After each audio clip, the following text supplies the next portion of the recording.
tous, je suis Virginie Parti, je suis la fondatrice de ce sommet Les Essentiels de la vie. Je vous remercie de contribuer à cette formidable aventure et je vous en suis extrêmement reconnaissante. Merci à vous d'être là présent pour cette première conférence atelier, ainsi qu'à ma petite équipe choisie avec le cœur. J'ai cette envie profonde de partager au plus grand nombre des rencontres inspirantes. Ce sommet, c'est ma contribution à l'éveil des consciences collectifs que nous vivons tous en ce moment. Je passe la main à ma chère Valérie Brière, l'animatrice bienveillante, gardienne du temps, pour ce sommet. Bonjour Valérie. Bonjour Virginie, bonjour à tous. Bienvenue dans ce sommet, les essentiels de la vie, dédié à la parentalité. Donc avec Virginie, la fondatrice, l'organisatrice, la productrice de ce premier événement. Merci à vous tous d'être présents parmi nous. Merci d'être là si vous nous regardez en live sur Facebook. Et merci à tous les partenaires également présents. Ce soir, nous allons avoir donc deux personnes qui seront là, deux conférenciers qui vont intervenir dans ce sommet sur la parentalité. Et surtout, j'avais déjà envie de voir avec toi, Virginie, pourquoi tu as organisé ce premier sommet dédié à la parentalité. Alors, étant moi-même maman de 3 enfants, j'ai fait face à beaucoup de questionnements et de remises en question sur la meilleure manière d'être parent. Je n'y suis pas toujours arrivée, vous pouvez demander à mes enfants. Mais je pense qu'avant tout, amour et bienveillance sont les maîtres mots pour l'éducation d'un enfant. Nous pouvons quelquefois être démunis et en tant que parents, il n'y a pas de formule magique et chacun opère avec sa propre sensibilité. Voilà pourquoi ce premier thème pour aider chacun à être le meilleur parent possible ou en tout cas à faire de son. Il n'y a pas de parent parfait. Il n'y a pas de parent parfait, ça se saurait. Alors, dans les deux conférenciers qui seront parmi nous aujourd'hui, j'ai le plaisir d'accueillir Juliette Cerceau, ici présente, et puis également Alain Legrand. Donc, on va commencer, alors si je me rappelle bien, on commence par Alain. Normalement, on laisse la place aux femmes, mais ce soir, c'est Alain qui prend la première partie de cette conférence. Alain Legrand, bonsoir. Bonsoir.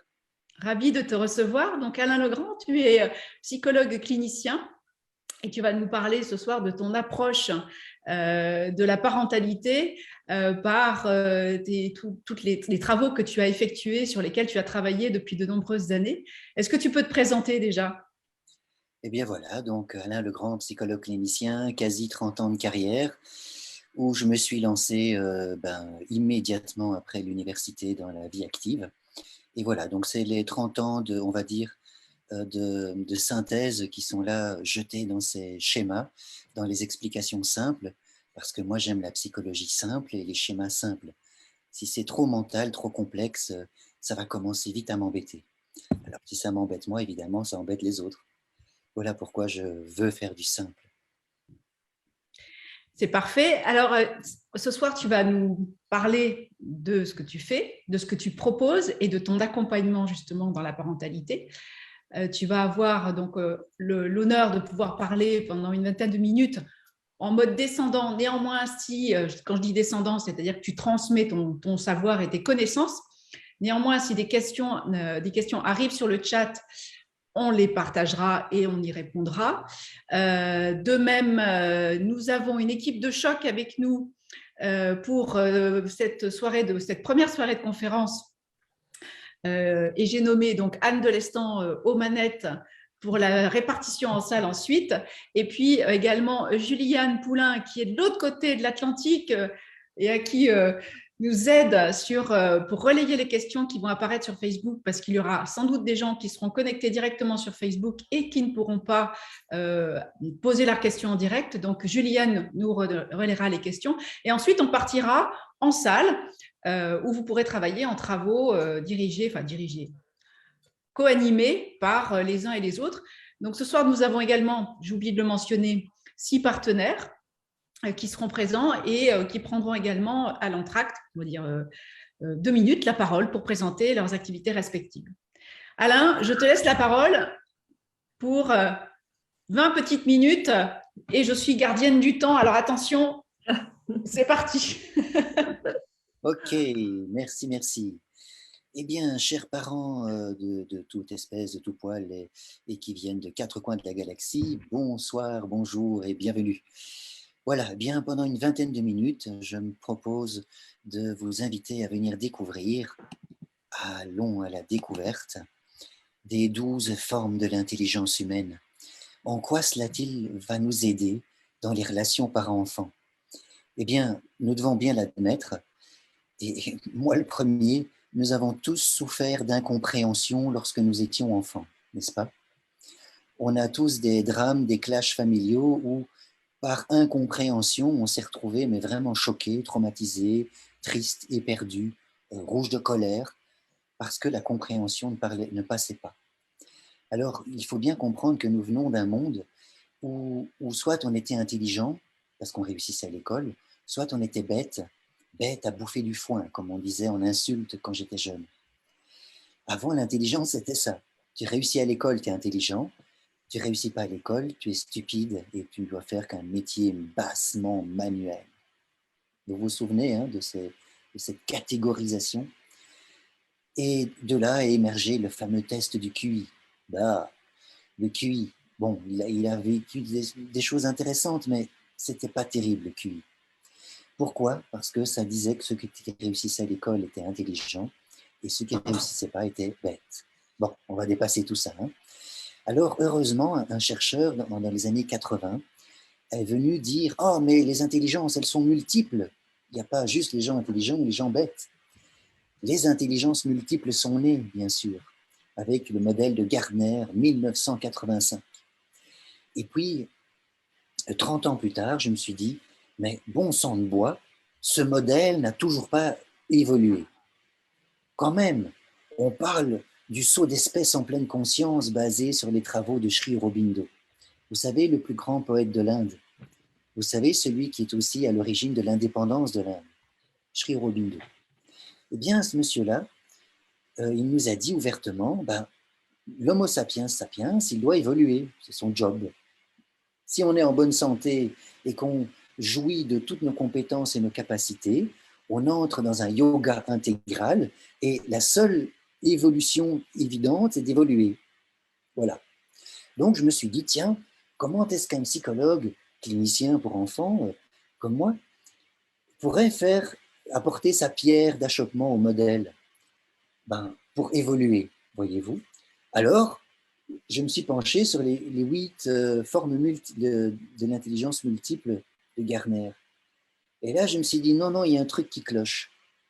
C'est pas complet du tout, ce bazar. C'est très restreint. Et pour faire simple, hein, eh bien, voyons que la première forme de l'intelligence, c'est la visuelle. Vous savez, les yeux, hein, c'est quand même les organes qui sont au bout d'un neurone.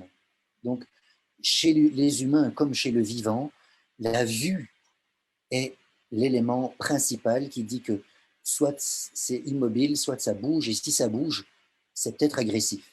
Ça, c'est la vue dans l'existence. Et bien voilà, donc la vision, l'intelligence visuelle. Vous connaissez tous à l'école l'intelligence logico-mathématique. Et puis, une intelligence beaucoup plus féminine devait être introduite au modèle. L'intelligence imaginaire, fantasmatique, archétypale. Les hommes parlent beaucoup moins là-dedans, les femmes, infiniment plus. Puis, nous avons l'intelligence interpersonnelle, gérer le clan et la famille. Vous savez, les Homo sapiens sapiens, au-delà de 200, ils sont un peu perdus dans la gestion. Ils doivent inventer la politique, ils doivent inventer les chefs. Eh bien, ça, c'est un chemin que nous allons tenter de faire évoluer. Puis, en 5e position, l'intelligence existentielle, spirituelle, divine, l'amour inconditionnel, bien sûr. Au XXIe siècle, évidemment que l'intelligence spirituelle est obligatoirement incluse dans les schémas. Au XXe siècle, ce n'était pas tout à fait le cas. Ensuite, l'intelligence intrapersonnelle, celle des psychologues, celle en général aussi des femmes qui se lisent mieux que les hommes à l'intérieur. Et puis, l'intelligence tactile, proprioceptive et sexuelle. le savoir de la peau. La peau, vous savez, l'organe qui est le plus grand du corps, c'est la peau. Et nous avons toute hypothèse de croire, ou en tout cas tendance de croire que la peau possède en elle-même une forme d'intelligence, elle est une partie de notre cerveau. Ensuite, l'intelligence gastronomique olfactive, les parfums et les saveurs. Et là, la petite astuce vient de ceci.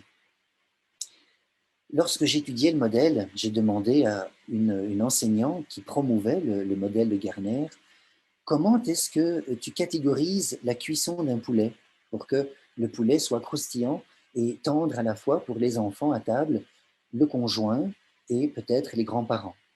Quelle est l'intelligence qui met en forme le fait de cuire un poulet, tout simplement? Elle m'a dit un truc qui ne correspondait pas. Je me suis dit, oh, je crois qu'on a oublié quelque chose dans l'intelligence qui est la gastronomie et l'olfaction. Oui, oui, ce sont des intelligences, puisqu'il y a les métiers du parfumeur.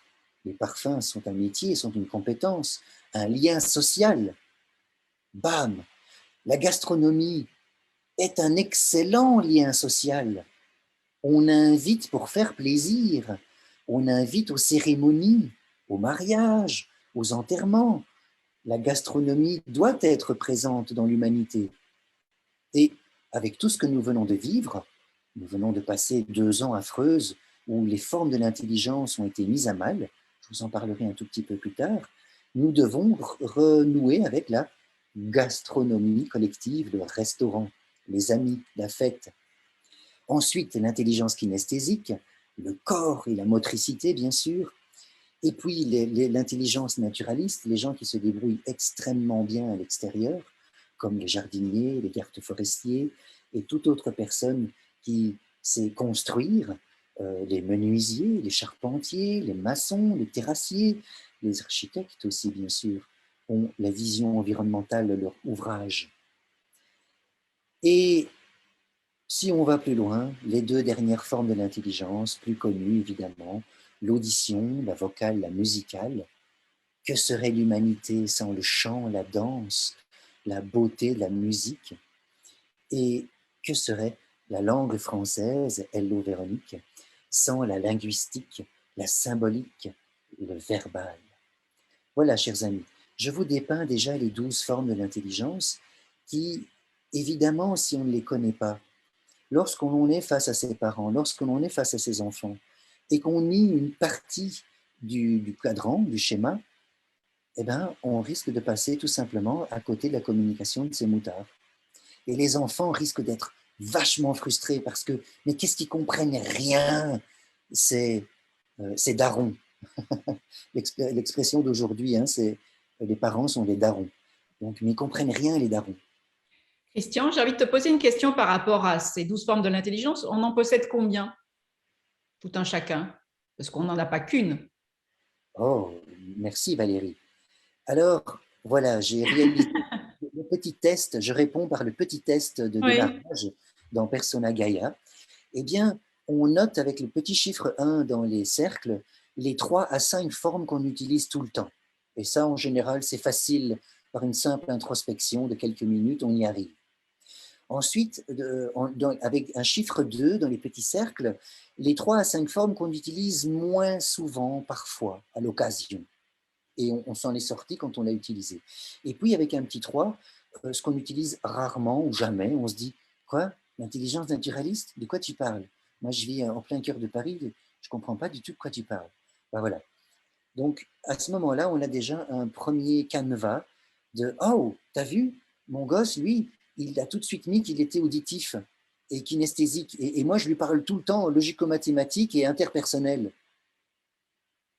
Voilà, un simple flash de comment moi je vois le monde, comment mon enfant voit le monde, la maman de mon enfant et ainsi de suite. Et on peut commencer à avoir des cartes, mais très, très vite, très disjointes, très différentes. Rien que ça, en quelques minutes, j'insiste, eh bien, on peut se dire « Ah, ah, ah, voilà pourquoi on ne se comprend pas bien, pourquoi on n'est pas encore tout à fait en harmonie avec nos enfants. » Alors justement, si on n'est pas en harmonie et qu'on s'en rend compte, comment faire justement quand un adulte ayant, par exemple, en intelligence logico-mathématique rationnelle et que son enfant, lui, est dans la gastronomie et les parfums, les saveurs, par exemple, je dis n'importe quoi, mais c'est un exemple, comment le parent peut faire pour se retrouver et rentrer en connexion avec son enfant? Parce que finalement, le but, c'est de trouver une passerelle commune qui permettent à l'un et à l'autre de communiquer, enfin aux deux d'échanger et de partager et de faire grandir son enfant, parce que le but c'est de faire grandir son enfant et de l'accompagner dans son éducation. Comme tu l'as dit au démarrage, Valérie, nul n'est parfait.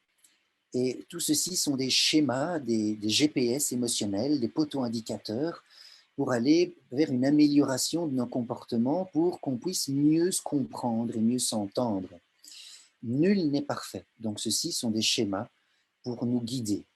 Alors, déjà, si je suis au courant que j'ai 12 formes de l'intelligence, peut-être que je pourrais commencer à comprendre que mes canaux d'intelligence sont reliés à des sens. Donc, je peux déjà commencer à travailler sur mes 12 sens. Ah bon, j'ai 12 sens? Mais de quoi est-ce qu'il parle, cet Alain Legrand? Eh bien, si je reprends le même schéma, avec les 12 sens, ah ben tiens, évidemment, ça commence à faire un peu plus de sens parce que je vais m'exercer sur le sens de l'ordre et le donner du sens aux choses. Je vais m'exercer sur le sens de l'espace intérieur. Ah bon? Mon espace intérieur, mais de quoi tu parles? Et ça va commencer à questionner les parents, en tout cas dans les ateliers et les stages. C'est par là qu'on commence à questionner, à se questionner, et on a un guide. Ça, c'est un guide. Et comme tous les guides, il nous guide d'un point A vers un point B, mais on a quand même l'opportunité de regarder tous les points de vue du paysage que l'on veut. Ça va nous guider.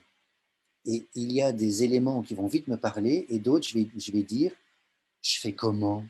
Eh bien, c'est dans l'accompagnement du je fais comment. Bon, les 12 sens. Je vais passer ce schéma-ci parce que sinon je vais vous prendre 4 heures. Alors, on a aussi les 12 besoins. Les 12 besoins de mon enfant. Ah bon, il a 12 besoins? Ah non, il te reste 8 minutes justement par rapport au temps, puisque je suis la gardienne du temps, je suis… Voilà, les 12 besoins. Après les 12 sens, je vais tenter de faire évoluer les 12 besoins chez moi-même et chez mon enfant. Et là, ça va nous faire cohabiter dans un nouvel espace intelligent. Et alors, on ne pourra plus sortir la phrase « j'ai jamais été compris par mes foutus parents ». Voilà. Donc, une parentalité harmonieuse, c'est aussi dans le sens de travailler mes réactions conscientes d'enfant intérieur. Avant de parler à mon enfant à l'extérieur, j'ai moi-même été un enfant. Je suis toujours structuré comme un enfant à l'intérieur de moi. Il existe toujours. Comment vais-je le faire évoluer? Ça me parle à moi-même. Et ce schéma, cette phase de travail, c'est une phase où le parent se questionne encore sur lui-même. Voilà l'important. C'est que le parent, il doit évoluer pour faire évoluer son enfant. C'est fini l'éducation de papa où on donnait des injonctions à l'enfant, où il devait obéir et nous-mêmes, enfin, eux-mêmes étaient gravement incompétents dans la chose. Et voilà, les 12 nourritures infantiles. J'aime bien ce schéma, je vais entrer dedans et vous allez voir que le travail de mon amie Juliette va aller dans ce sens-là. Moi, je vais vous donner un versus, une manière de faire face à une manière beaucoup plus négative de faire. Juliette est encore plus intelligente. Elle va vous donner deux visions de la même chose avec l'avantage et l'inconvénient et l'avantage. Voilà ce que j'aime dans ces différents aspects de nos savoir-faire. Eh bien, ici, moi, je vais vous montrer un versus. Par exemple, l'intelligence, toujours logico-mathématique, eh bien, parce qu'elle est aussi positive, bien sûr. Tout à l'heure, j'ai eu l'impression de fustiger l'intelligence logico-mathématique, mais nous n'en serions pas là avec Internet si l'intelligence logico-mathématique n'avait pas émergé chez l'humain. Eh bien, l'organisation, comment est-ce qu'on organise notre journée et notre espace intérieur à notre enfant? Comment est-ce que le monde qui est complexe, comment est-ce qu'on le rend rationnel à notre enfant? Par rapport à tous ces parents qui sont débordés aujourd'hui, mais vraiment débordés, et où ils imposent un monde simple, c'est soit avec nous, soit contre nous. Quand on est parent et qu'on est débordé, on commence à devenir tranchant, cassant, castrant. Ça va? Vous voyez ce que je veux dire? Tandis que quand on est un parent incorporé, intégré, présent, vivant, dans les essentiels de la vie, à ce moment-là, on est obligé de forger le monde pour qu'il soit digeste à nos enfants, autant au niveau de la pensée logico-mathématique, autant au niveau de l'imaginaire. Mon enfant, il sera acteur, actrice, avocate, astronaute, plombier comme son papa, couturière comme sa maman, chef d'entreprise comme sa mère, qui était une véritable témérité. Vous voyez l'imaginaire, ce qu'on projette sur l'enfant, plutôt que des phrases « Oh, c'est un vaurien », ce n'est qu'un vaurien. Chômeur comme son oncle. Vous voyez un peu ce que l'imaginaire projette de négatif, de péjorisant, d'enfermant, de crispant. Pas cool, hein? L'intelligence interpersonnelle. Comment je présente les autres à mon enfant? Mon enfant, ah, c'est le cadeau de la vie. Ou alors, mon enfant, il m'a fait perdre mes cheveux, vous savez, ma chère voisine. Quel fardeau, hein? C'est dur, hein? Je dors plus maintenant, hein? Ça fait 4 mois que je dors plus. Certains parents, 6 ans qu'ils ne dorment plus. Vous voyez comment on présente, comment l'intelligence est formatée du parent à l'enfant.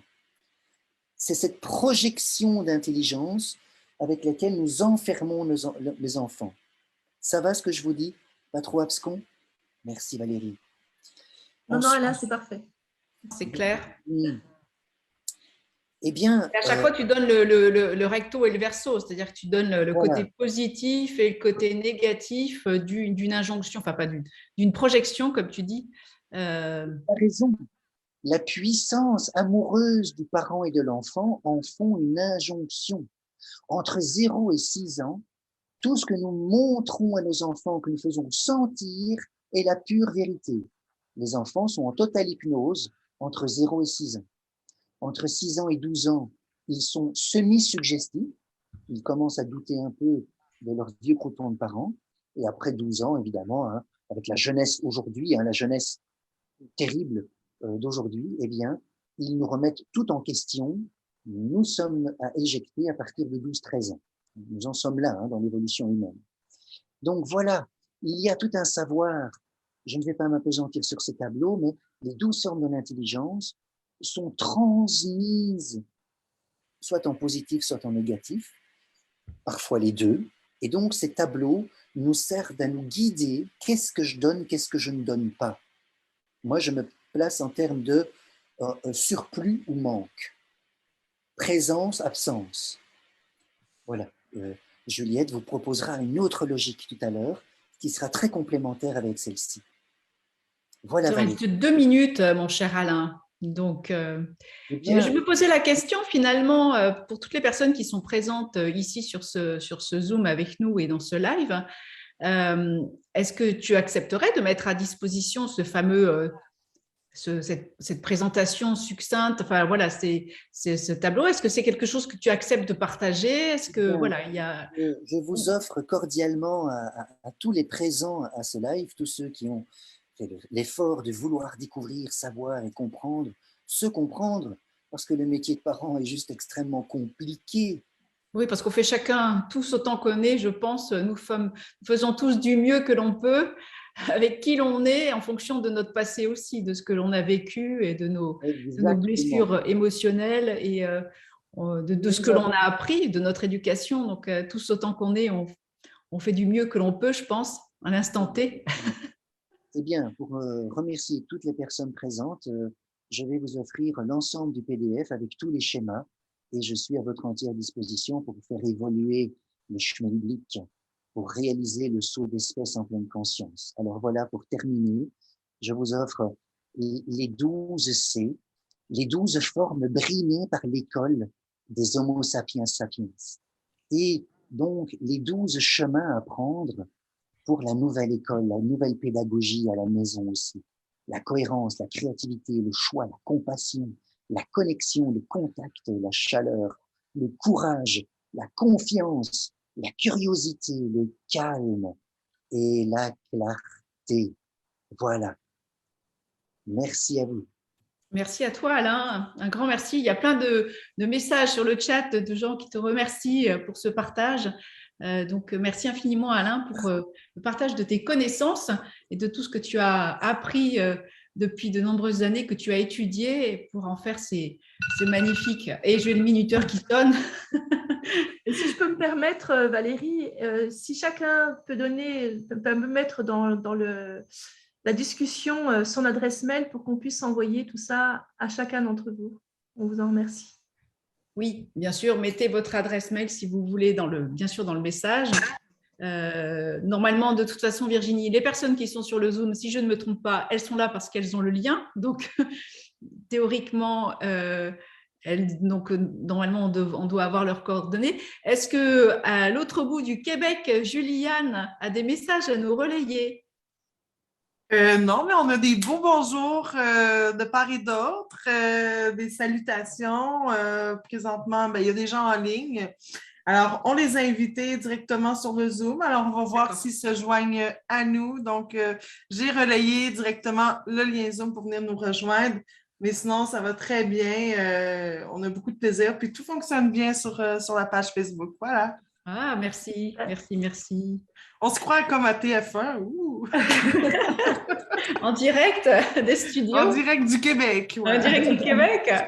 C'est chouette. Un grand merci, Alain, pour ce partage et pour toutes ces connaissances que tu nous as transmises. Virginie, est-ce que tu as un mot à rajouter avant qu'on passe? Merci, Alain. Alors, simplement, je peux en profiter pour vous dire qu'on organise avec Alain en Corse une semaine de séminaire et avec Julie, qui est professeure de yoga et naturopathe.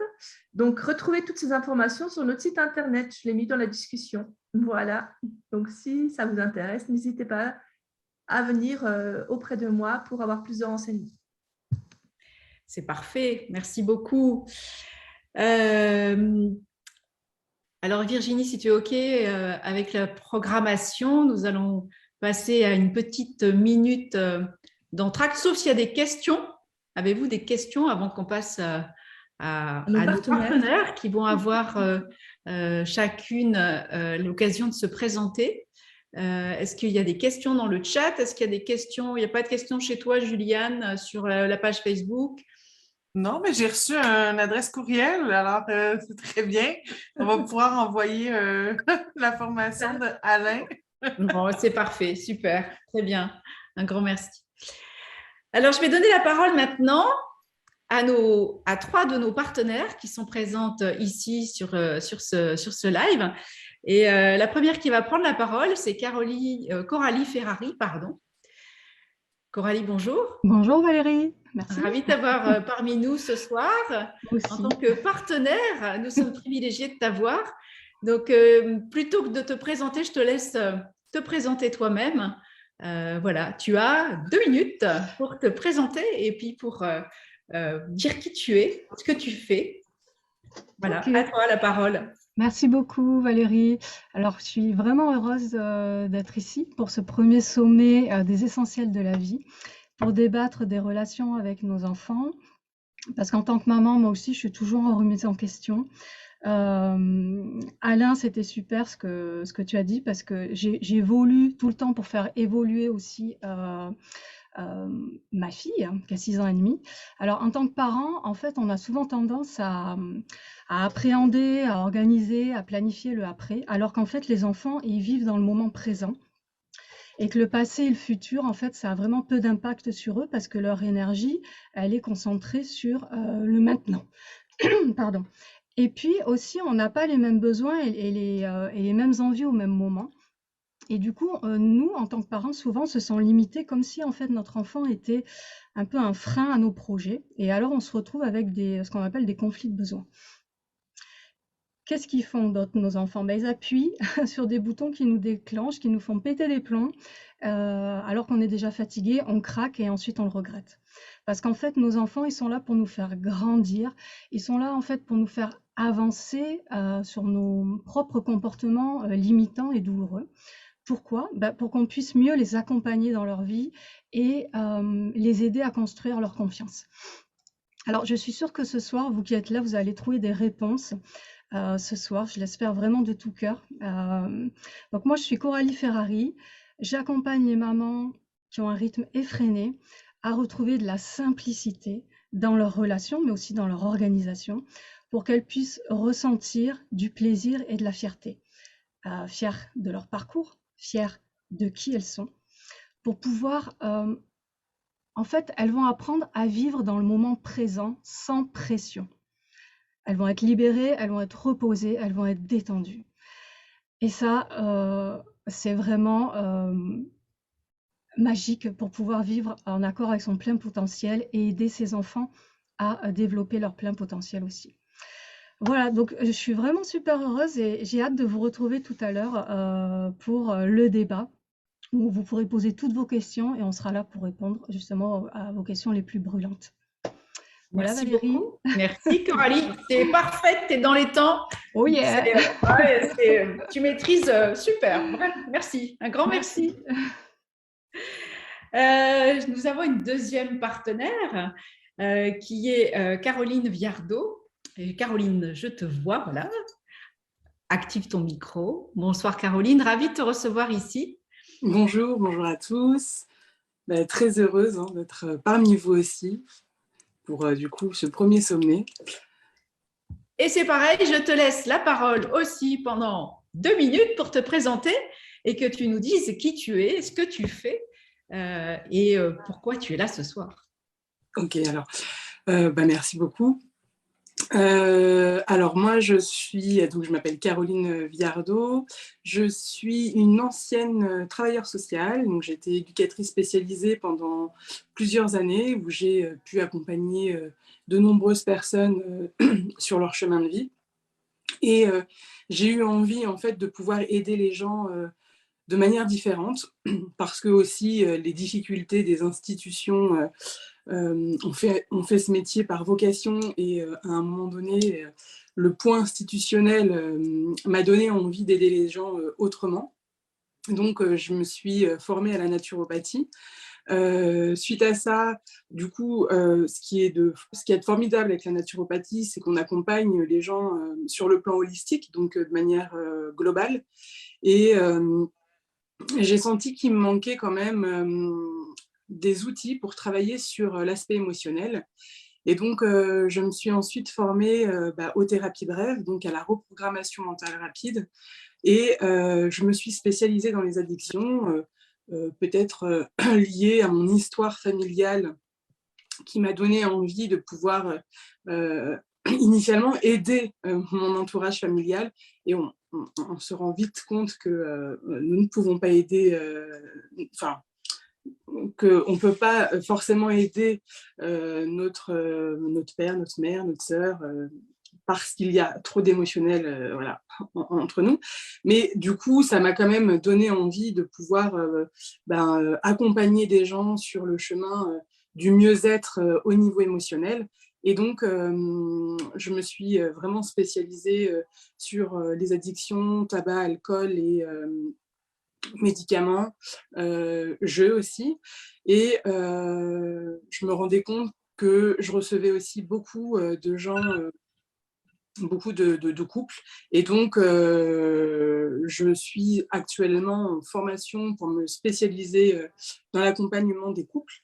Ce qui est important dans mon accompagnement, c'est de pouvoir accompagner les gens sur le plan émotionnel, dans la gestion de leurs émotions, gestion du stress, deuil, trauma, etc.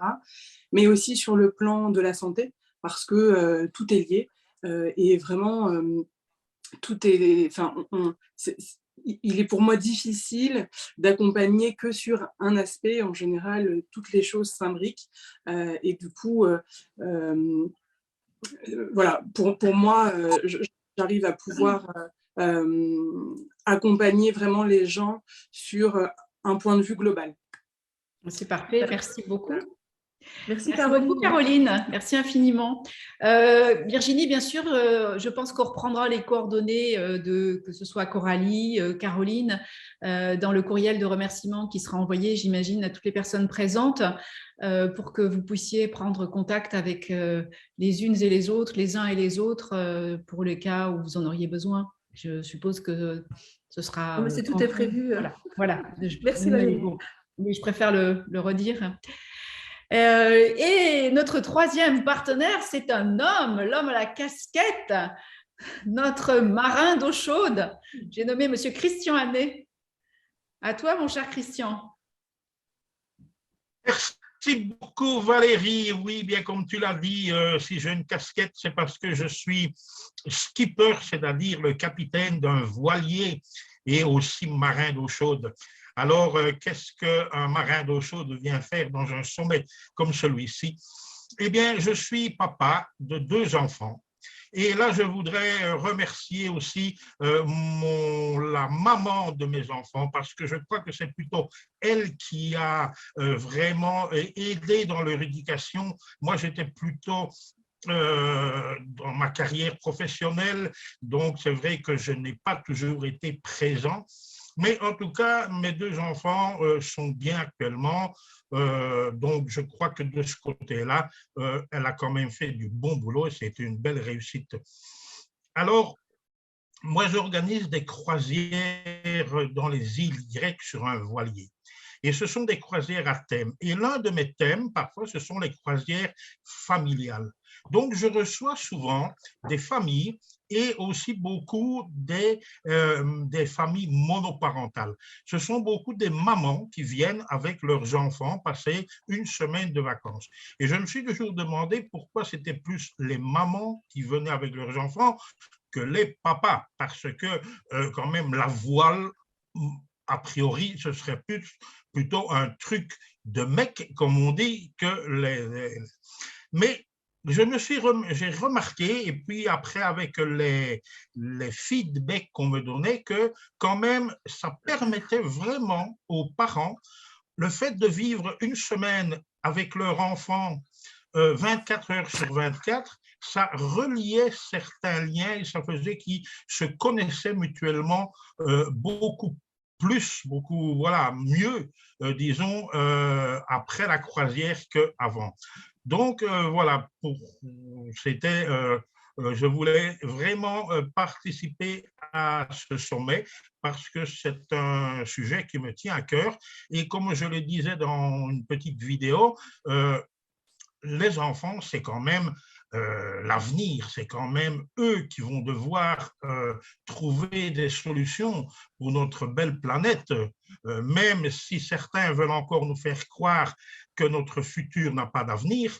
Eh bien, moi, non, je dis, c'est pas vrai, je reste optimiste et je crois que nos enfants, on va avoir cette capacité de s'adapter et de trouver des solutions à tous les problèmes qui les attendent. Mais ce sera à nous et à vous, ceux qui ont encore des enfants en bas âge, à les former, à leur donner les outils pour y arriver.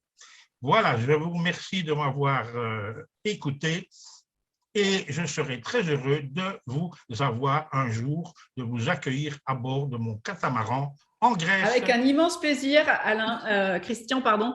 Vraiment, alors moi, je peux témoigner parce que j'ai pas fait de croisière avec toi, mais l'été dernier, je me suis offert avec ma fille une croisière en voilier avec une coach, justement, où j'ai appris à skipper avec ma fille. Et c'est une expérience incroyable. Et j'ai un souvenir gravé de cette croisière en Méditerranée. J'ai qu'une envie, c'est recommencer. Donc, tu vois, je viendrai bien sur ton voilier en Crète, puisque je crois que tu es stationné en Crète en ce moment. Donc, oui. Merci pour cette présentation. Et c'est vrai que d'être enfermé sur un voilier, qui est un espace clos, ça tisse des liens. Donc, voilà. Avec grand plaisir, Valérie. Merci, Christian. Et d'ailleurs, on va certainement proposer des séminaires à bord de son voilier. Donc, affaire à suivre. Affaire à suivre. On va donner maintenant la parole à notre Juliette Cerceau, nationale. Juliette, bonsoir. Je suis ravie de t'accueillir ce soir. Donc, tu viens compléter ce que Alain a précédemment dit. Tu es toi-même coach parental, mais je vais te laisser te présenter et tu vas avoir donc 20 minutes pour pouvoir corroborer, ajouter, affiner, transmettre ce que tu fais. Et comment tu le fais? Parce que je crois aussi qu'également tu animes des podcasts, si je ne me trompe pas. Voilà, tu vas nous raconter tout ce que tu fais, ton parcours. Donc Juliette, c'est à toi. Tu as 20 minutes devant toi et puis peut-être que j'interagirai avec toi dans ta prise de parole avant qu'on réponde aux questions des uns et des autres. C'est à toi. Eh bien, merci Valérie. Bonjour à toutes et à toutes. Donc, je suis, comme l'a dit Valérie, Juliette Cerceau. Je suis coach parental et coach de vie certifié. J'ai créé le podcast La boîte à outils des parents pour justement aider les parents qui s'en sortent pas. Parce que quand on devient parent, eh ben, c'est un peu débrouille-toi et puis fais comme tu peux. Alors, c'est très bien, hein, la plupart du temps, on y arrive, mais parfois, on n'y arrive pas. Et moi, j'y suis pas arrivée. Quand j'ai eu mon fils, donc il a 6 ans maintenant, quand j'ai eu l'impression qu'on me l'a mis sur le ventre quand il est à sa naissance et qu'après, je devais me débrouiller toute seule. Et donc, ça n'allait pas, mais comme cette situation ne me convenait pas, je me suis débrouillée pour trouver des solutions. Et ce sont ces solutions que je vous livre dans mes épisodes de podcast, donc ils sont publiés tous les mardis. Et à chaque fois, c'est sur un thème différent. Et comment donc s'appelle ton podcast, Juliette, pardon? La boîte à outils des parents. La boîte à outils, d'accord. On le trouve sur toutes les plateformes? Oui, exactement. Ok. Et l'écoute est complètement gratuite. Et donc aujourd'hui, je vais vous parler des messages contraignants. On les appelle aussi les drivers. Donc, ça a été théorisé par un psychologue américain qui s'appelle Taibi Kahler. Alors, je ne suis pas sûre que ça se prononce exactement comme ça, mais je fais ce que je peux. Alors, les messages contraignants, ce sont des injonctions qui sont implicites, parfois, mais qui sont le plus souvent explicites, qui sont exprimées à notre enfant, mais qui sont une condition sine qua non à l'obtention de la reconnaissance du parent. C'est-à-dire que si l'enfant ne répond pas à ces injonctions, il n'a pas la reconnaissance de son parent. Les messages contraignants, donc il y en a 5, ils ont été hérités de nos parents. C'est-à-dire que nous, on les a entendus étant enfants, et du coup, ils sont en nous, et on les répète à nos enfants. Alors, ils sont en nous, ça peut être des croyances ou des valeurs, c'est deux fondamentaux en coaching, mais je veux dire, c'est vraiment quelque chose sur lequel repose notre être psychique, en fait. Tu peux donner des exemples, Coralie? Juliette, pardon. Pardon? Tu peux donner des exemples, justement, de ces injonctions? Ça vient après. Voilà, d'accord. Je vais les faire à chaque fois. Et donc, tout ça, on les transmet à nos enfants, et s'ils s'expriment beaucoup, dans les faits, on est toujours sur le dos de nos enfants, on est toujours après eux à leur dire « fais pas ci, fais pas ça, fais ci, fais ça, etc. etc. » Donc, ça peut être un peu lourd. Je vais vous les décrire tous. Je vais vous dire les phrases types. Ça peut être évidemment des variantes, il peut y avoir des phrases alternatives qui veulent dire la même chose. Essayez de repérer celles que vous employez. Et je vais vous donner les effets positifs et les effets négatifs, et vous verrez aussi qu'ils peuvent être communs à plusieurs de ces messages contraignants. Donc, on rentre tout de suite dans le vif du sujet avec le message contraignant « sois fort » ou « sois forte ». Alors, ça va être des phrases comme « sois courageux » ou « sois courageuse »,« un grand garçon, ça ne pleure pas » ou « une grande fille, ça ne pleure pas ». Pire, un garçon, ça ne pleure pas. Tu ne vas pas en mourir, c'est la vie. C'est comme ça, arrête un peu de t'écouter, prends sur toi. Donc, ça peut être effectivement, comme je vous le disais, des variables de tout ça. Alors, les effets négatifs, c'est que cet enfant-là va être habitué à ne pas montrer ses émotions, voire à se couper de ses émotions. C'est-à-dire que quand on lui dit arrête de t'écouter, eh bien, effectivement, il ne va pas s'écouter, il ne va pas écouter l'émotion qu'il ressent. Ça peut être aussi que cet enfant, il va mépriser les faibles, les plus faibles que soi, en tout cas. Ça va devenir un butor qui ne se préoccupe pas des dommages collatéraux. Je pense qu'on en a tous en tête quand on pense à ça. Mais par contre, les effets positifs, ça va être une grande résistance à la pression. Ça va être un bon gestionnaire de crise ou une bonne gestionnaire de crise. C'est un enfant qui va avoir de l'endurance, de la résistance, qui va être débrouillard. D'accord? Le deuxième message contraignant dont je voulais vous parler, c'est le « sois parfait » ou « sois parfaite ». Alors, c'est des phrases comme « tu peux mieux faire »,« j'attendais mieux de toi »,« 18, c'est pas 20 ». C'est-à-dire que l'enfant, il a eu 18 à un contrôle et non, il aurait fallu qu'il ait 20. Pour un petit enfant qui fait un coloriage, par exemple, c'est dire ne dépasse pas. Voilà. Les effets négatifs, c'est qu'il y a un perfectionnisme exagéré, il y a une exigence forte, une insatisfaction constante. C'est un enfant qui a peur du jugement et donc peur de l'échec. Ça va ensemble en général. C'est un enfant qui manque de confiance en soi, qui n'a pas d'audace, qui n'ose pas. Donc, c'est un enfant qui a beaucoup de limites, en fait, par rapport à ce qu'il veut faire, à ce qu'il sait faire, etc.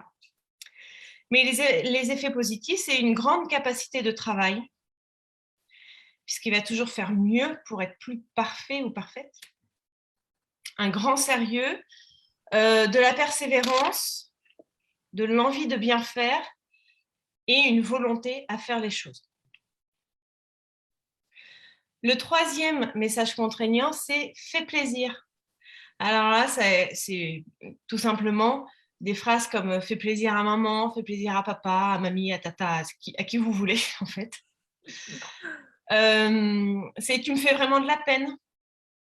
Alors là, on est un peu sur le chantage affectif, vous voyez, dans ce message contraignant « fais plaisir ». Il y a « fais-moi un câlin »,« fais un dessin pour mamie », sois gentil ou gentille.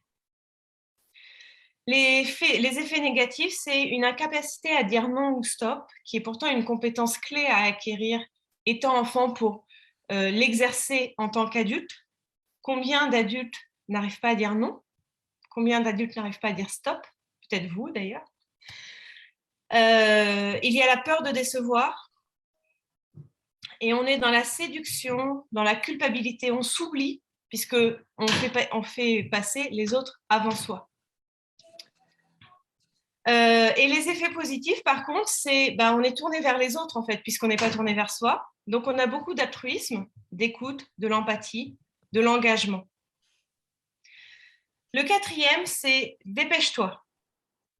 Alors, dépêche-toi, c'est « qu'est-ce que tu es lent ou lente? Arrête de traîner. Il faut être à l'heure. On va être en retard. Fais plus vite, accélère. » Ou c'est des... quand on est impatient et quand on s'impatiente justement de ce que ne fait pas notre enfant. Donc, un effet négatif, je viens de le dire, c'est l'impatience. C'est quelqu'un qui fait vite, mais pas forcément bien. Donc, ça peut amener à des crises si du coup, il fait les choses, mais qu'il ne les fait pas suffisamment bien. Il y a du stress et de la mauvaise humeur. Non, le non-respect de leurs priorités à eux ou à elles et de leurs préoccupations, puisqu'il va falloir faire celle des autres en premier. Il y a beaucoup de pression aussi par rapport à ça. Alors, les effets positifs, c'est du dynamisme. C'est quelqu'un qui va respecter les délais, qui va être très réactif, qui va avoir une bonne résistance à la pression, qui va être plus efficace, apprendre le respect des horaires, et du coup, qui va apprendre l'anticipation et l'organisation nécessaires pour être à l'heure et pour respecter ses horaires. Et le dernier, c'est « fais des efforts ».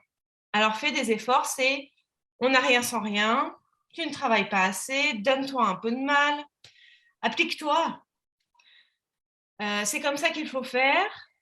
Il peut y avoir des reproches du style « ah bah t'aurais pu faire ça comme ça » ou « t'es pas à la hauteur » qui est hyper destructeur pour l'enfant. Et le « je sais faire mais toi non ». Donc les effets négatifs, c'est la destruction, la perte de confiance en soi, l'insatisfaction constante, l'inaptitude au plaisir et la fatigue en mode contrainte pour toujours devoir faire plus. C'est épuisant au bout d'un moment. Alors, les effets positifs, c'est la persévérance, la capacité de travail énorme, la tolérance à la frustration, puisque un enfant ne s'arrête pas parce qu'il n'y arrive pas, il va continuer et continuer et continuer. C'est un enfant qui va avoir beaucoup de rigueur, d'excellence, qui va être appliqué et qui va donner le meilleur de soi-même. Alors, à chaque fois, j'ai dit, c'est un enfant qui va être comme ci, comme ça. Cet enfant, ça va devenir un adulte qui va aussi être comme ci et comme ça. Alors, l'idée de cette présentation, c'est de vous reconnaître dans ces messages. Comment est-ce qu'ils s'expriment chez vous? Alors, on en a forcément, je dirais, 1 ou 2 qui sont dominants, mais tous, on les connaît, en fait. On a tous, à un moment dans notre vie, eu besoin de faire des efforts, eu besoin de faire plaisir, eu besoin de se dépêcher, etc., etc. Mais il y en a un en particulier. Alors, je vais vous dire pour mon exemple à moi, c'est le « dépêche-toi ». Moi, j'ai été élevée au « dépêche-toi, il faut être à l'heure, etc., etc. » Alors, l'effet positif, c'est oui, je suis hyper dynamique, hyper réactive. J'anticipe à l'avance puisque j'ai une grande capacité d'anticipation.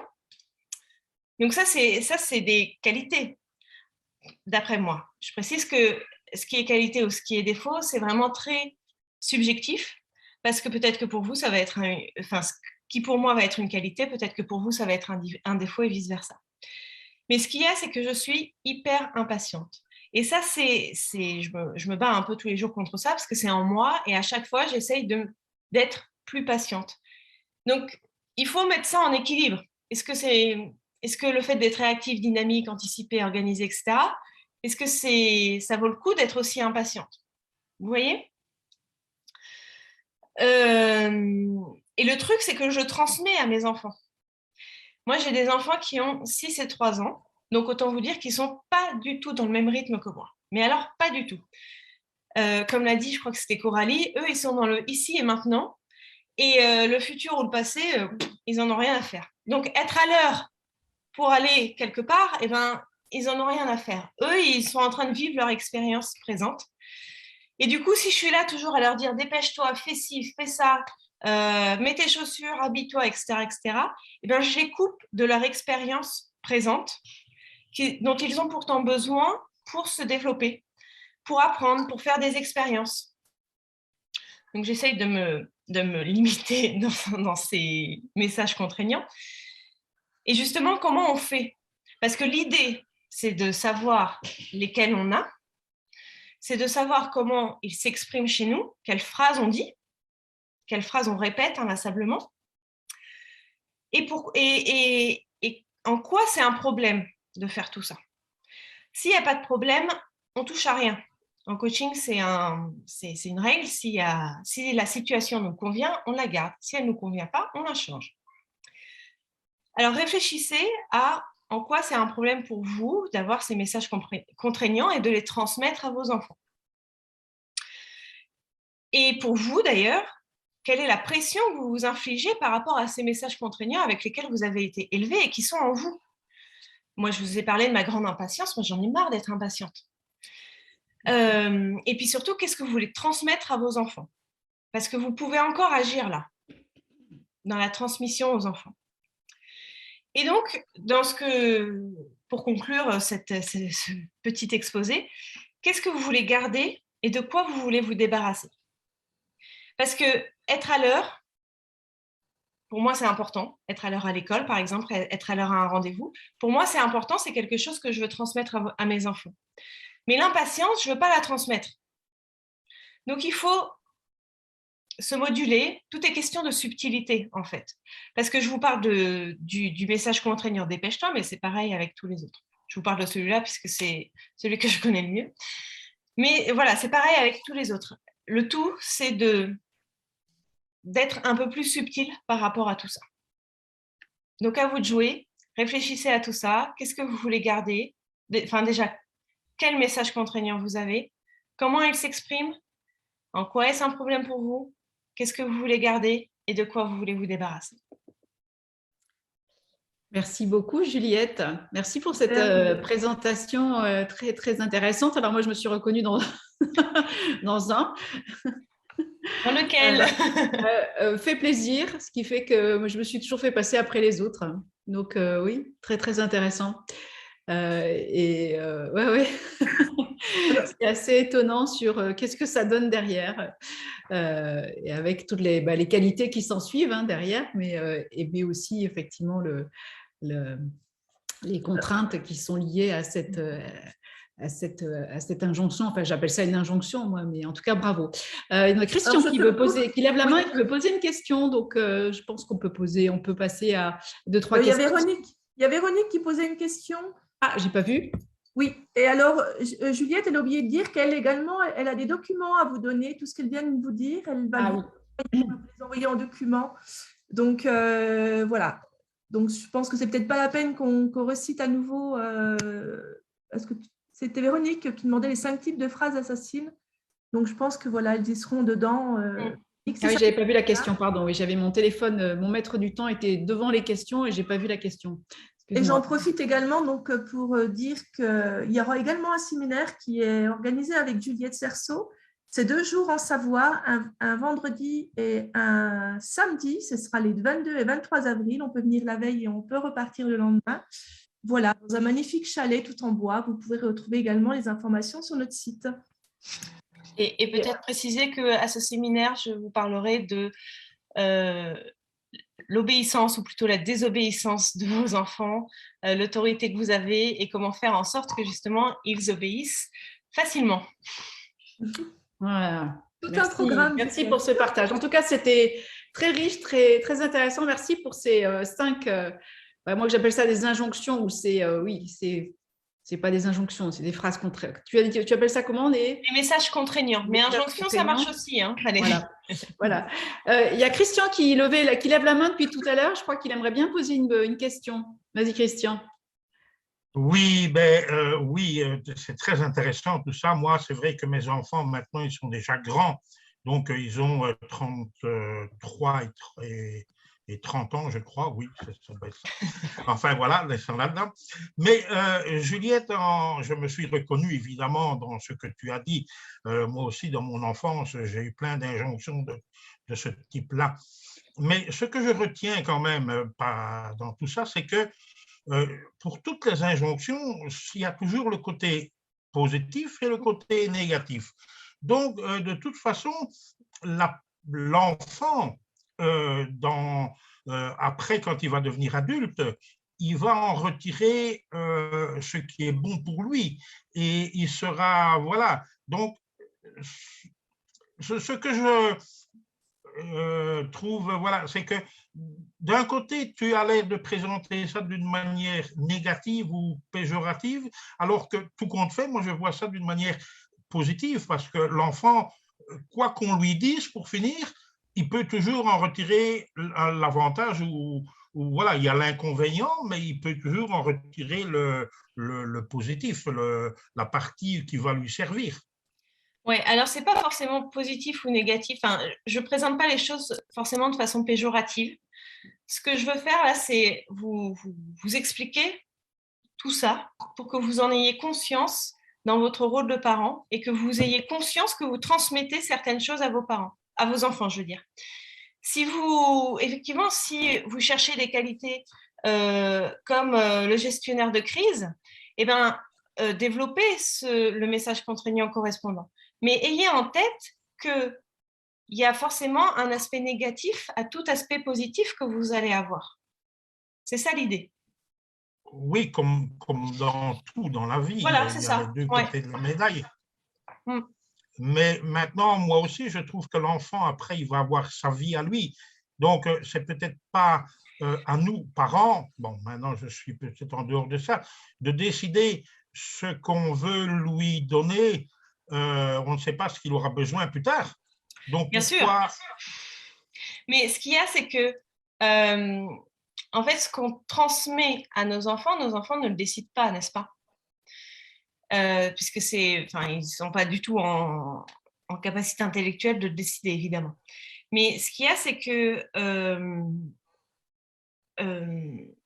ils vont grandir avec ces messages contraignants, alors 1 ou 2 selon le parent qu'on est, et ça va être ancré en lui. Et donc, les aspects positifs comme les aspects négatifs. Donc, il faudra bien avoir en tête tous les aspects négatifs que les messages contraignants ont. Et pour avoir le moins d'aspects négatifs, c'est ce que je vous expliquais, il faut plutôt un peu baisser la fréquence à laquelle on les rappelle Et il faut user de subtilité pour justement avoir le moins d'effets négatifs possible, mais quand même en retirer toujours les aspects positifs. Oui, donc, Juliette, au final, ce ne sont pas toujours des messages contraignants, comme tu as l'air de le dire. Ça peut servir à l'enfant plus tard. Donc, à ce moment-là, ce sera un message encourageant. c'est dans la manière de le transmettre. Ouais, c'est dans la manière de le dire quand même, parce que quand on dit, je sais pas, sois courageux, c'est quand même assez contraignant, quoi. On lui donne un ordre, on le fait de façon impérative. On a une Oui, question de la... Ouais. Oui, mais si cette injonction, comme tu dis, va lui permettre après d'avoir la force et le moral d'acier pour vraiment se battre contre les aléas de la vie, ça peut être plutôt un avantage. Moi, mon cas particulier, je le revois comme ça. J'ai été aussi, dans mon enfance, martelé par ces injonctions, comme tu dis, mais je crois qu'aujourd'hui, même si je détestais ça quand j'étais gosse et que j'en voulais à mon père, aujourd'hui, je crois que je le remercie parce qu'il m'a forgé un caractère qui fait que maintenant, on ne me fait pas faire ce qu'on veut, quoi. Ouais, mais du coup, tu parles du driver Sois fort? Oui, je ne me rappelle plus lequel, tu vois, je veux un exemple seulement. Ça, effectivement, on ne te fait pas faire ce que tu veux et puis c'est une force de caractère, mais de l'autre côté, tu es quelqu'un qui n'a pas vraiment conscience de ses émotions, sûrement, hein, je ne fais pas un diagnostic là, mais être coupé de ses émotions, ce n'est pas forcément très positif non plus et ça va être un peu un boulet au pied que la personne va traîner toute sa vie, tu vois. Eh oui, il y a les deux côtés. Hein. Voilà, c'est ça. C'est toujours ça. Alors, merci Christian. Merci. Il y a Bilitis depuis tout à l'heure. Alors, je ne connais pas ton nom, je suis désolée, ton prénom, mais c'est Bilitis marqué. son prénom. Ah oui, c'est bon, c'est tout à fait ça, Valérie. Merci Virginie et merci Valérie. Et merci également Juliette pour ton intervention. Et c'est vrai qu'en fait, donc pour ma part, sans enfant pour le moment, mais du coup, déjà en train de me préparer à fond pour être la meilleure best mom of the year. Et du coup, en fait, ce qui me vient comme question à te poser, c'est justement comment mettre en avant les qualités sans rentrer dans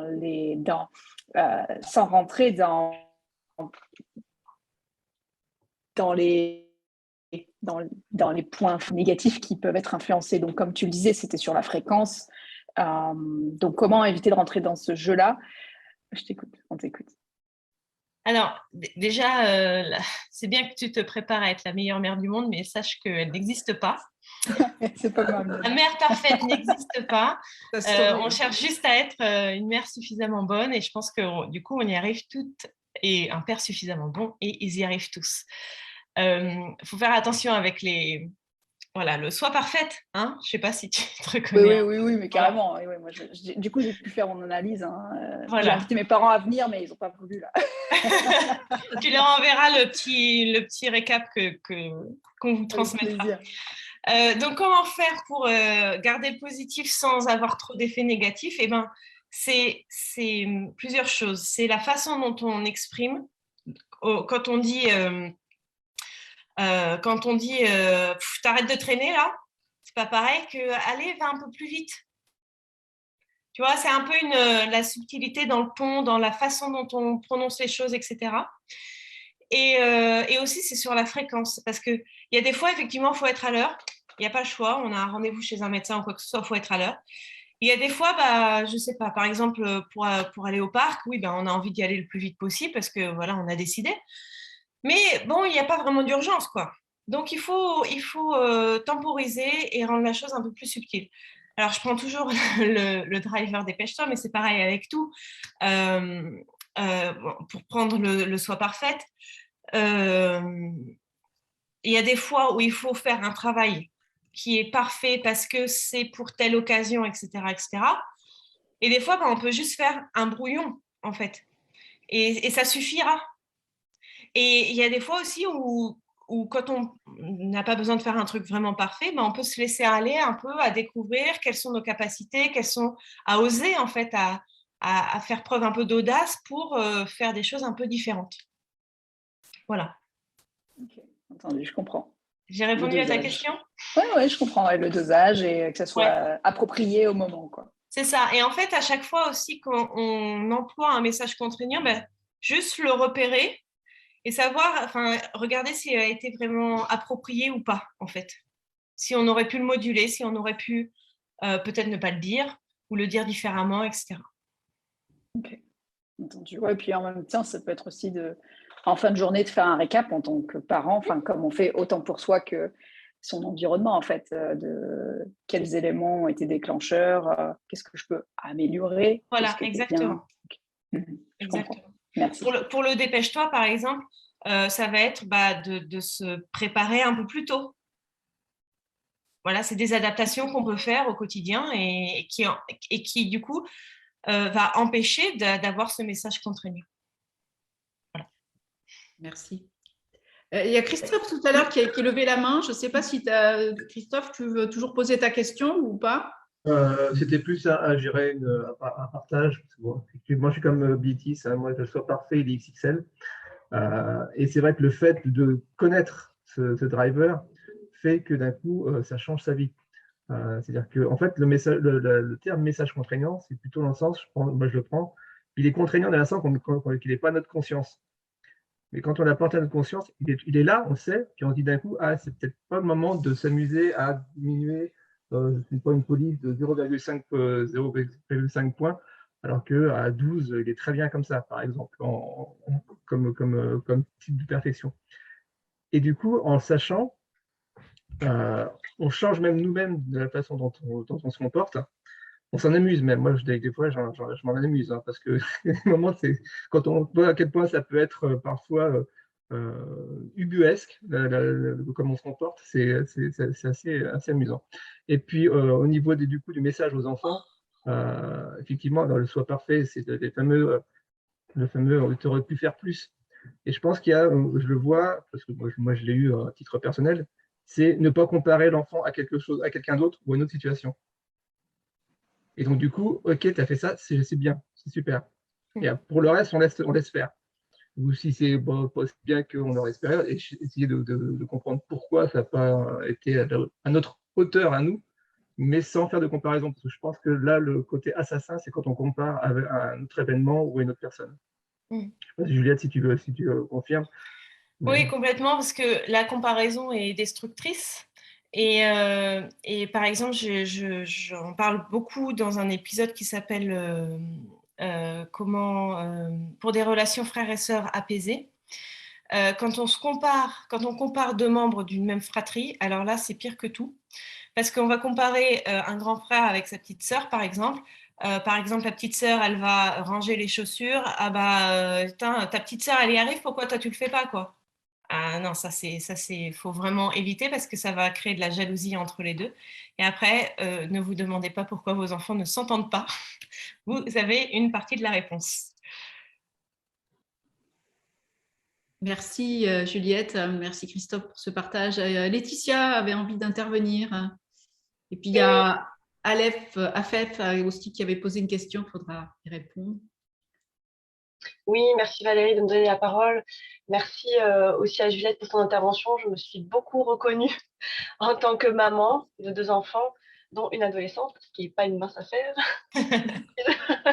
Et en tant que coach aussi, puisque les drivers, c'est ce que j'enseigne à mes clientes. Mais je voulais rebondir sur tout ce qui vient de se dire là et dire qu'en fait, il y a la manière dont on va dire les choses, il y a le choix des mots qu'on va employer envers nos enfants. Et c'est pas la même chose de dire à son enfant « dépêche-toi, on va être en retard » avec un ton un peu énervé, stressé. Parce que ça, bien sûr, nos enfants sont des éponges, donc on va leur communiquer notre stress et toutes nos émotions. Et là, c'est pas qu'on est dans la faute parce qu'on est humain, on a le droit d'avoir nos émotions, mais c'est juste d'amener à sa conscience qu'en tant que parent, on a aussi cette responsabilité de choisir les mots, le ton, la bienveillance qu'on va apporter à notre enfant. Parce que c'est pas la même chose de dire dépêche-toi, on va être en retard, je vais me mettre en colère avec les gros yeux comme ça, que de dire, que de prendre un ton doux limite un peu d'humour aussi, de regarder l'enfant dans les yeux, de dire écoute-moi, de se mettre à sa hauteur et de lui parler. Et là, on capte son attention. Et ça, en fait, moi, ayant été violentée quand j'étais petite, je me suis toujours dit jamais je reproduirai ça avec mes enfants. Et même s'il y a parfois des moments de maladresse de ma part, où des fois je peux m'énerver assez vite, et je te rejoins, Juliette, je suis impatiente. Mais du coup, j'ai ça à la conscience. Je travaille, j'aime pas ce mot travail parce que ça me fait penser à Tripalium, tu sais, la torture.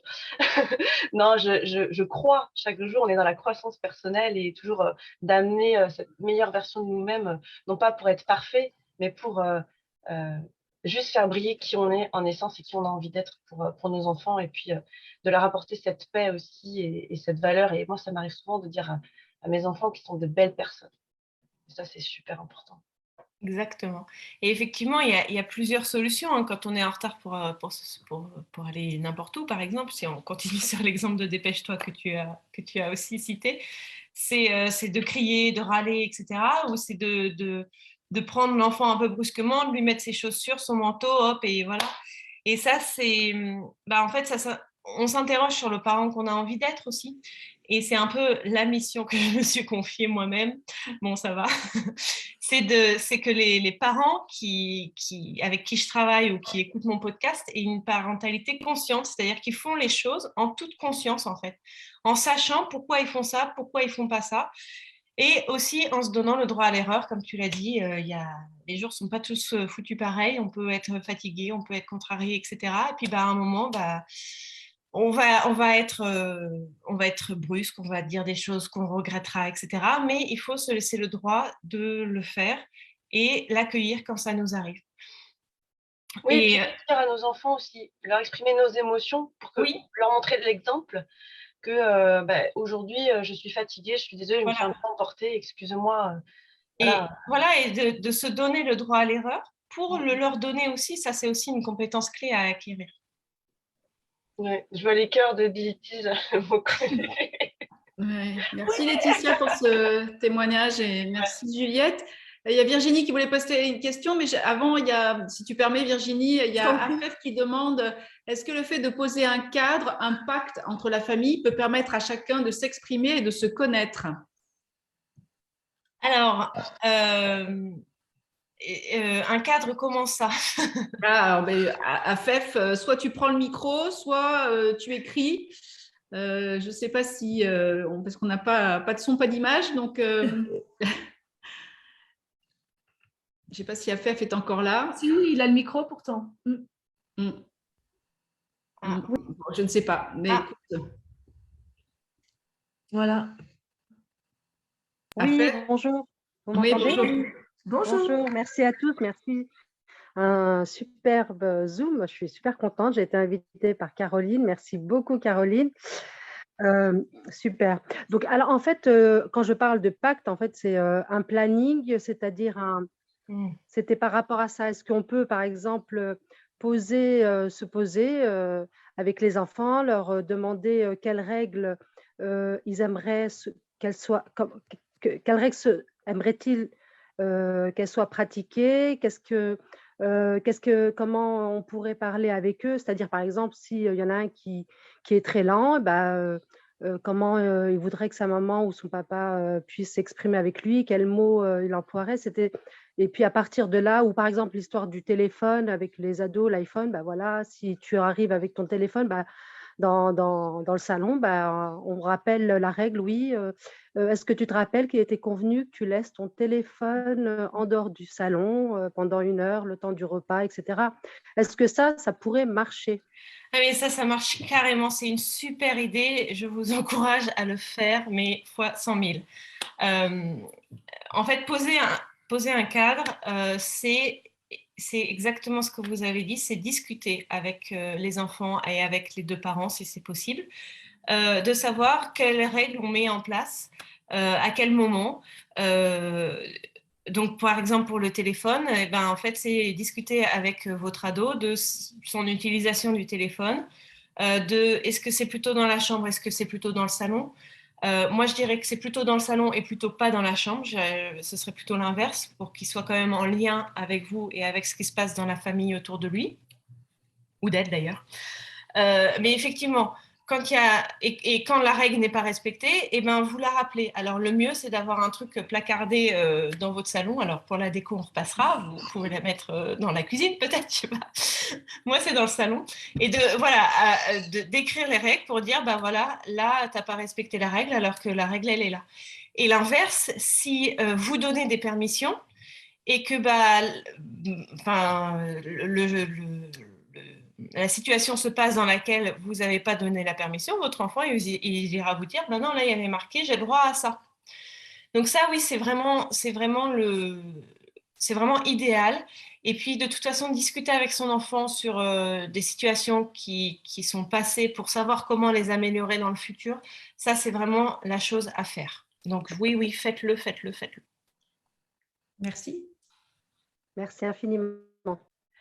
Je vais passer la main à Virginie pour la dernière question, Oui. si vous Alors permettez. moi j'avais une dernière question parce que je suis maman de 3 enfants mais qui sont grands aujourd'hui et dans un mois je vais être grand-mère, donc je voulais savoir si les grands-parents il faut avoir cet engagement comme ce que tu proposes par rapport à la pour vivre avec ses petits-enfants. Oui, mais complètement. Tout ce que je dis, ça s'applique à toutes les personnes qui vont s'occuper de certains enfants de façon régulière. Moi, par exemple, mes enfants sont très souvent gardés par ma mère, qui, elle, est dans le dépêche-toi, comme je vous avais dit. C'est de lui dire que, en fait, il y a des fois où on n'est pas pressé, en fait. Et ça va aussi leur apprendre aux grands-parents, justement, à prendre conscience de ça. En fait, tout ce que je vous ai dit là, c'est utile pour soi, pour ce que vous allez transmettre à vos enfants ou à vos petits-enfants ou à n'importe quel enfant dont vous allez vous occuper, et aussi à n'importe quel adulte, en fait. Parce que si vous êtes toujours dans le dépêche-toi, sois forte, écoute pas, etc., eh ben, vous allez le transmettre et l'entretenir auprès de vos proches, que ce soit des adultes ou que ce soit des enfants.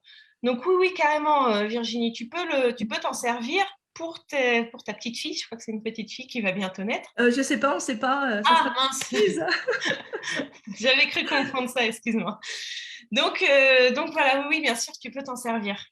D'accord, bon, on va essayer de le temps. Surtout que peut-être toi, en tant que grand-mère, tu vas avoir forcément ça va être une super grand-mère, j'ai aucun doute là-dessus. Oui, ça c'est sûr.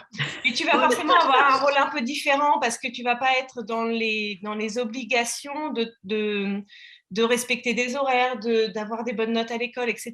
Toi, tu vas être un peu plus en retrait, tu vas pouvoir un peu temporiser tout ça, justement. Ok, merci Juliette. Merci. Merci à toutes et à tous pour vos questions. Je vois que le temps file. 18h20, on avait dit qu'on se quitterait vers 18h30.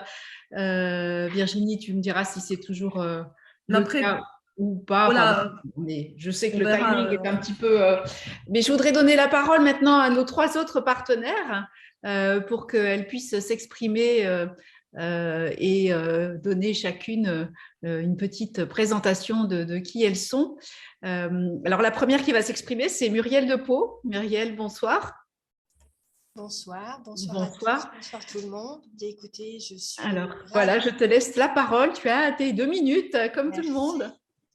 Je suis ravie d'être à ce sommet. J'aurais aimé avoir ce genre de sommet quand mes enfants étaient petits. Mais maintenant, ils sont un peu grands et effectivement, il a fallu que je me débrouille toute seule pour arriver à les éduquer. Je suis très fière d'eux. Virginie, je suis grand-mère et c'est un bonheur. Je te rassure, on est complètement différents et complètement gaga en plus. Donc voilà. Mais en même temps, je vous écoutais et je me disais que waouh, c'est vraiment super. En fait, moi, je travaille dans les énergies et dans les besoins.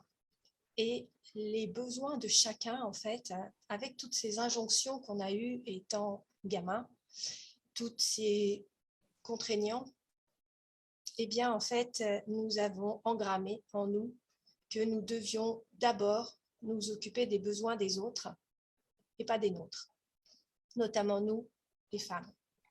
Alors, nous avons oublié de nous occuper de nos besoins.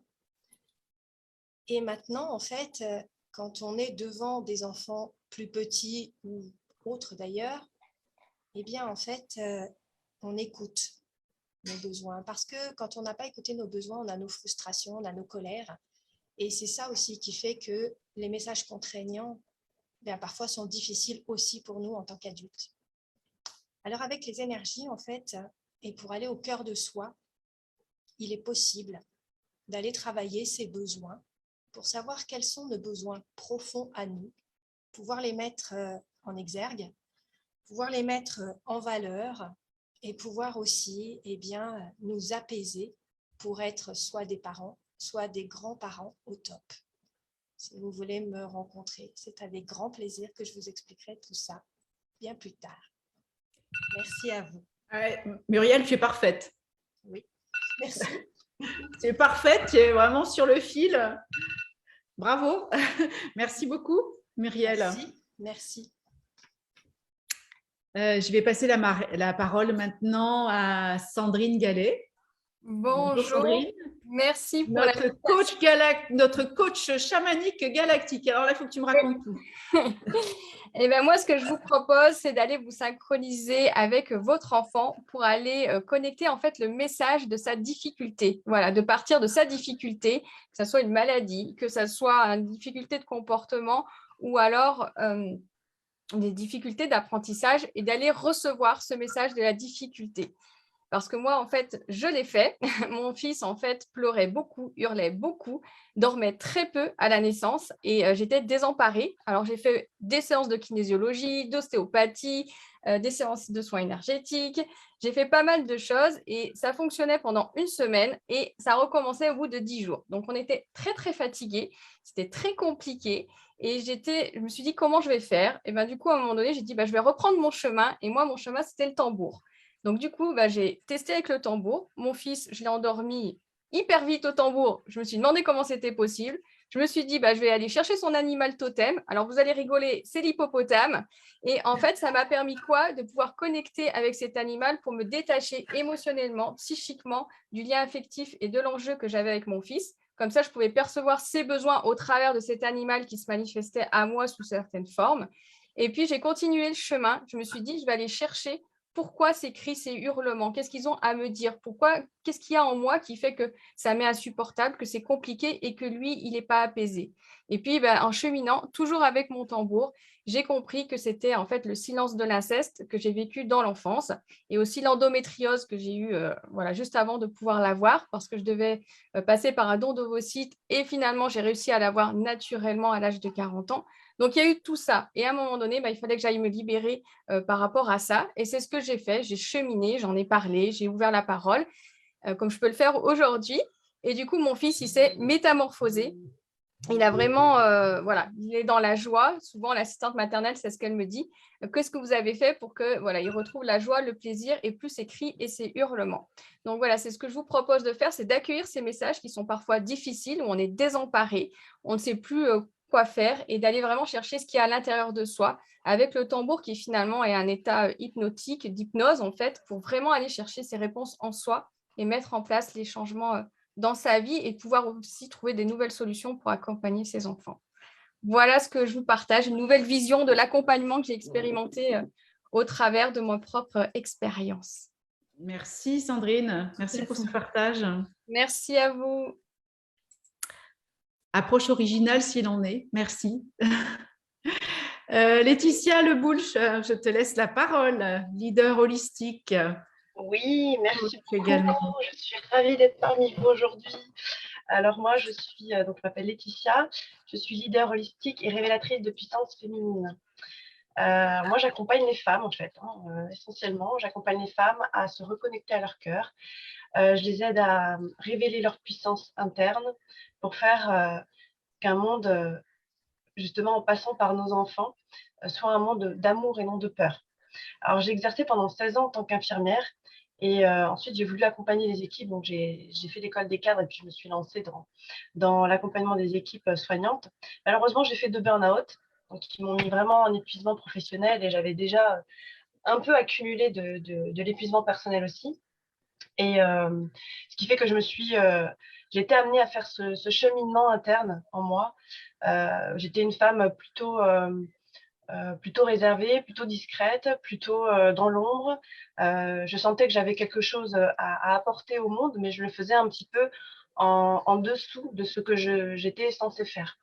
Et ce burn-out m'a permis de me reconnecter à ma féminité profonde, à ma sensualité, à mon authenticité et à faire que j'ai pu justement avancer sur toutes les sphères de ma vie, que ce soit personnel, que ce soit relationnel, que ce soit spirituel, que ce soit sur le plan financier, que ce soit dans toutes mes facettes en fait, mes facettes de mère, d'épouse, d'amie, dans la fratrie. Ça a été vraiment un tsunami de grandes révélations pour moi. Ce qui fait qu'aujourd'hui, j'ai à cœur d'apporter ça aux femmes, de leur transmettre en fait ce que j'ai appris, ce que j'ai compris et ce que j'incarne, pour faire en sorte qu'elles aussi, elles comprennent que dans leur cœur, il y a toute une palette de couleurs qu'elles peuvent apporter à leur monde, mais ça passe aussi par leurs proches et justement leurs enfants. C'est pour ça que, voilà, je commence à m'intéresser, à travailler sur le lien mère-fille, parce que je trouve que c'est hyper puissant de pouvoir transmettre justement à nos filles cette capacité de pouvoir développer la femme qu'elles seront demain. Merci Laetitia, tu es sur le fil, parfaite. Merci beaucoup. Merci pour ce partage. Virginie, je te propose… Alors, je voulais, parce Voilà. que a eu beaucoup de temps de parole par rapport à des échanges, il y a des gens qui veulent lui poser des questions par rapport à ce qu'il nous a parlé tout à l'heure. Voilà, si je pense que Alain, tu es disponible, voilà, on peut dire 5 minutes de questions si vous avez des questions pour Alain. Ou pas. Juliette. Oui, j'en ai une, désolée. Alain, tu avais dit que l'imaginaire, c'était une intelligence qui était féminine. Pourquoi? Pourquoi c'est féminin et pas masculin? J'ai dit plutôt. Oui, plutôt. Parce que, alors, d'habitude, dans les grands bateaux, les femmes aiment les romans. Elles ont un monde intérieur qui est plus large que les hommes.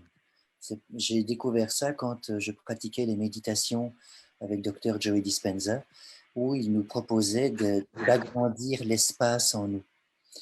Et je me suis rendu compte à ce moment-là à quel point j'étais minuscule et misérable par rapport à toutes mes condisciples femmes, ma compagne à l'époque, comment elles avaient beaucoup plus facile de gérer l'espace en elles.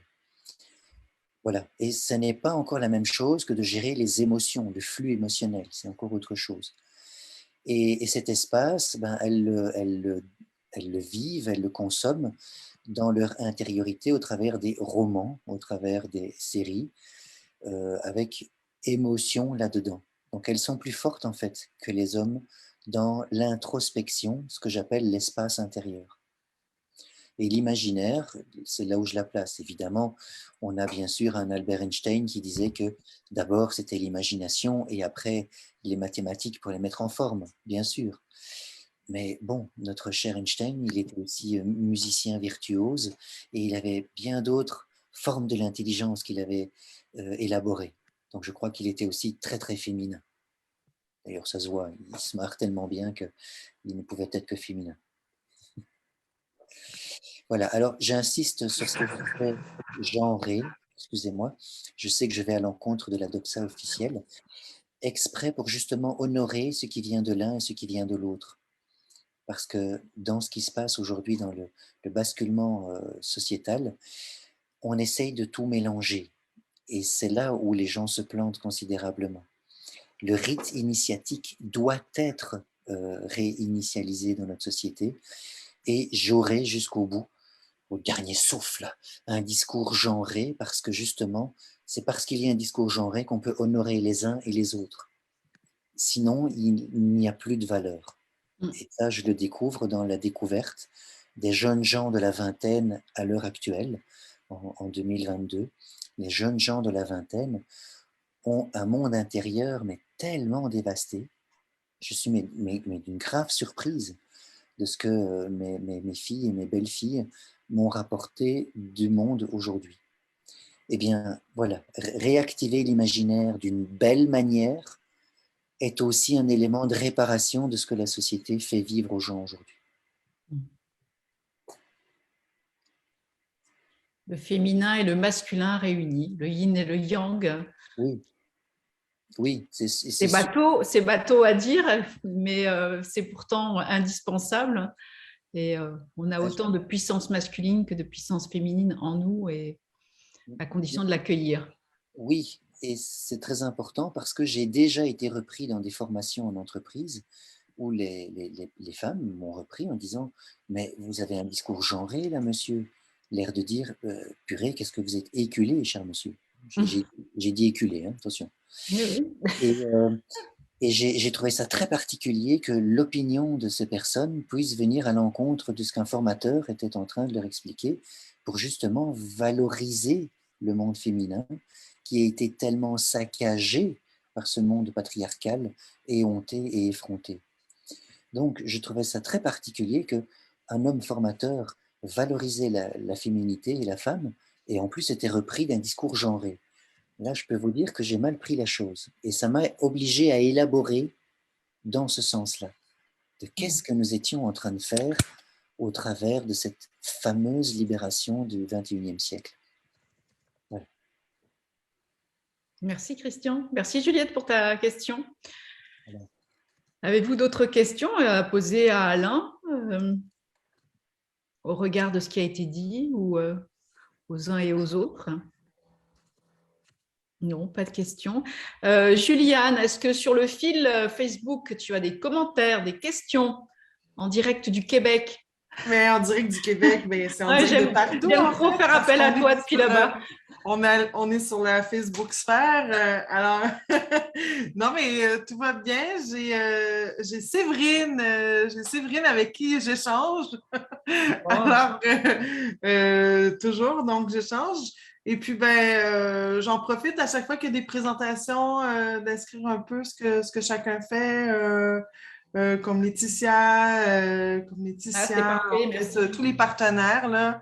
Donc, j'en profite pour parler un peu de vous. Je pense que c'est bienvenu. Puis, je pense qu'on est très heureux de vous avoir avec nous aussi, là. Donc, je suis le fil comme vous tous et toutes. Voilà.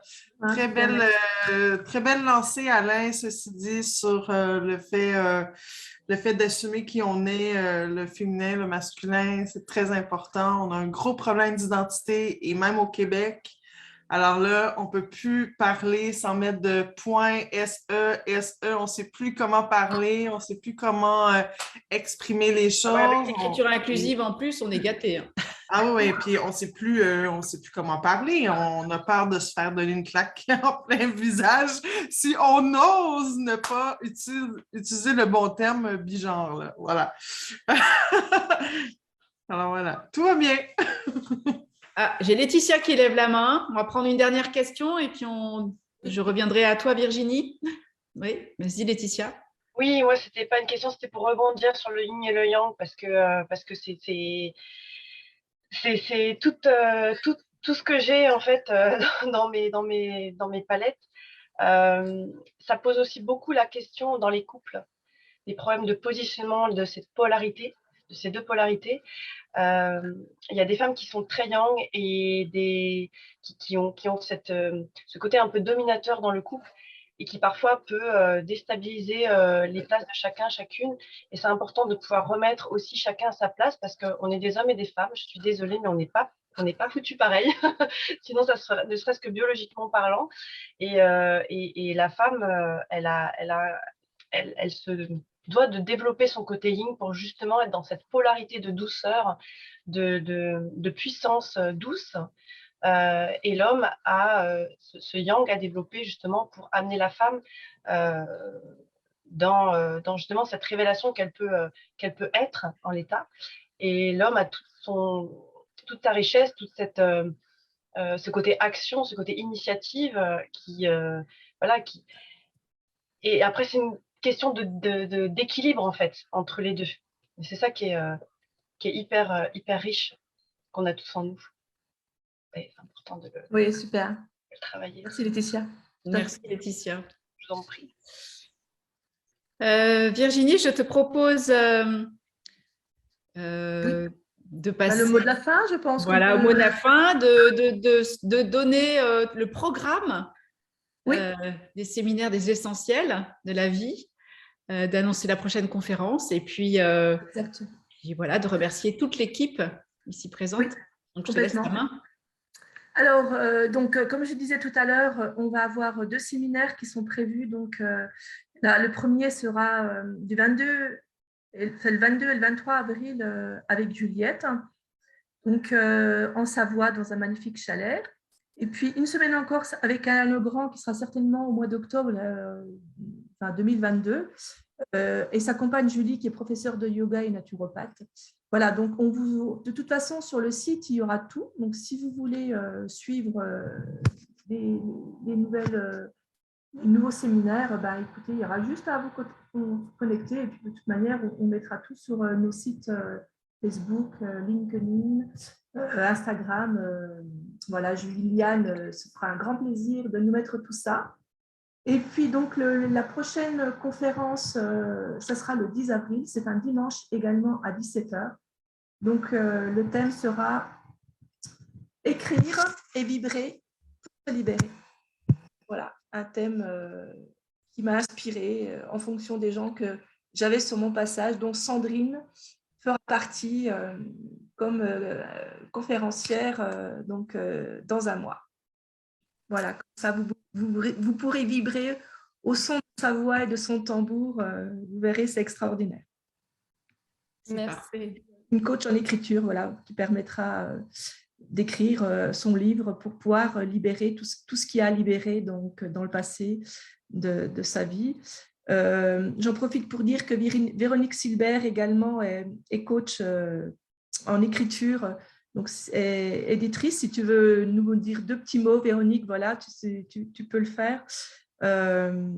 C'était vraiment un thème qui m'a inspirée parce que je pense qu'aujourd'hui, on a vraiment besoin de libérer toutes ces peurs, toutes ces tensions qui sont en nous et de trouver des gens qui peuvent nous aider à le faire. Et ben, c'est ce qui m'a inspirée pour ce prochain thème. C'est tout frais, ça vient de sortir. Donc, voilà, je vous livre à moi cette prochaine. Tu peux redonner la date, Virginie, s'il te plaît? Le 10 avril. Voilà, le 10 avril. Dimanche 10 avril à 17h. Vous êtes les bienvenus. Merci. Je voudrais remercier donc une nouvelle fois Juliette Cerceau, Alain Legrand pour leurs interventions pendant ce temps d'échange, la réponse à vos questions, aux questions des uns et des autres, vos partages d'expériences, vos vécus. Je voudrais remercier les partenaires qui sont là. Donc, je vais les citer dans l'ordre, par ordre d'apparition à l'écran. Caroline, Coralie, je vais y arriver. À chaque fois, je suis désolée.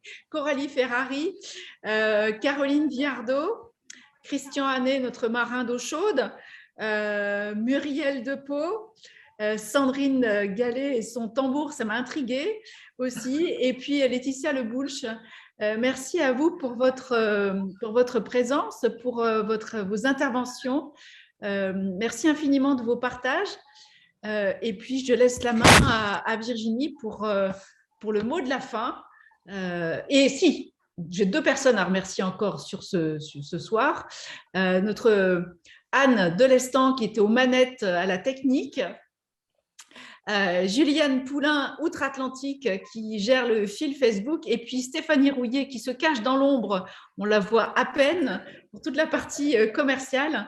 Donc, un grand merci à vous pour être avec nous, et merci Virginie de m'avoir permis d'animer cette soirée. Merci. Avec grand plaisir, Valérie, c'est toujours un réel plaisir.